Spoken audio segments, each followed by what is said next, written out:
Several years ago, there was a user by the name of JewWario who used to post various video game reviews, things of that nature.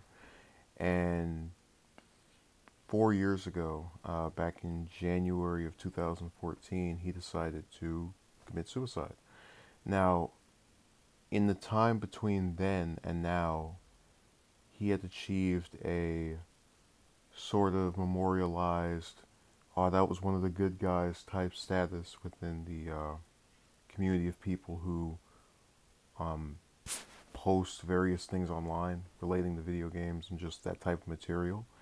But then 2 days ago on Twitter, a user came forward saying that he had been a potential predator. And this was preceded by there being a Google Doc which had loads and loads of stories about various members of Channel Awesome that had supposedly done things to people in the past. Ironically enough, this coming after the period of that group kind of having this immunity to where anytime you criticize them, you would have their fans come and go after you, as proven by a Salieri. Um, and another user yesterday posted a thread on Reddit asking, what's the deal with this these new JewWario claims, and that invited another person, a user who made their account just yesterday, I think, to make claims that supposedly he had tried to molest her while she was sleeping and she woke up during it. And as I'm sitting here watching this whole drama go back and forth, and then watching people respond to it with various videos and various opinions, it almost feels as if I'm kind of in this bizarro world where it became okay to supposedly have something happen to you and then wait years before saying something and just automatically be believed. Now, am I saying there's no way any of this could have happened? Not at all. I didn't know the man from a can of paint. And I'll admit I have a bias toward there being a lack of evidence and there being a number of years that have gone by since this information should have been relevant, minus the fact that it's coming off the hills of this new Me Too movement thing where people are going out and saying that this person touched me back in 1961, so I have to now say something 57 years later. So I have serious doubts. One person actually made the argument that she didn't come forward because she didn't want his mother to feel the grievance of not only losing her son, but also having to deal with these allegations. Now, I don't know much about his family. If the mother has died since then, okay, I can kind of see it. But if she hasn't, then what did that claim ever turn out to be if you're going to violate your own reasons for not coming forward by bringing it forward? Another claim was that she was getting psychiatric and mental health, and there are people who go through this stuff all the time, and obviously when you're part of a group,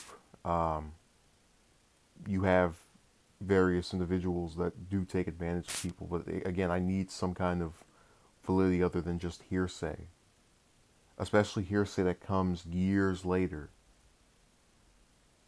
and during a time where it's actually become conventional to just go forward and say, yeah, 6 years ago I was touched by that person, 7 years ago I was felt on by this person. And what always kills me is that you have people who will say this is victim blaming. You're trying to insist that it's their fault for why this happened. No, it's not their fault. But for me to believe them, I'm going to need some kind of proof other than just he did this. And having 10 people get together and just start claiming that over and over again, when one of them even admitted herself, yeah, I was worried about getting sued, kind of screams the idea of there's some leeway to believe they want cash or some other compensation. So I need validation in regards to these claims for them to just be bought by me. And it's sad because I've been trying to warn, when you allow people to go around and start making things be true because enough of them say it is rather than proving that it is, you invite yourself to eventually become the subject of those claims. So for example, if you are a man who calls himself liberal and says, "Oh, I will always believe the woman, whatever," and then one day you offend some woman and then she gets 2 or 3 friends to say that you touched her, this is something that you advocated for that's now coming back on you. I'm advocating against it because in the cases where it's not true, I'd like for it not to, be what destroys a person's whole life. Hearsay needs to not be the way in which we go about claiming someone or something happened. Okay, Dirk, there was a user 4 years ago. He used to do videos for video games, and he killed himself. And now, 2 or 3 days ago, at the beginning of this month, these people started claiming that he touched them. Okay, CX Saberwolf says ridiculous how some women take advantage of this. Now, that's what I'm saying. I don't believe everyone's not telling the truth. I just think that we're eventually going to get to a point where we stop taking these things seriously because there's too many of them now. I'm supposed to believe every man is just trying to grab on you, and it's even more unfortunate when you think to yourself, you have people who will, based off the virtue of that person being female, immediately go, "Oh, woe is her, something happened, this is bad." And no one takes time to just think of it critically. And you had this guy who made a response to it, and he was talking about how he takes it seriously because of his own past. And I don't doubt that his past happened to him, or that he's not of validity to take this stuff seriously. But I do think he's imposing, I'm not going to say who he is, his own background on the circumstance of someone else. If I, for example, were to sit on the sidewalk and get socked in the head out of nowhere, and then another person says, "Oh yeah, the same thing happened to me," but then in actuality, he was provoking the person who punched him in the side of the head after he turned his back. Even though our stories have a similar outcome, they have a different result. I had someone do it just because they could do it, another person did it because they were provoked.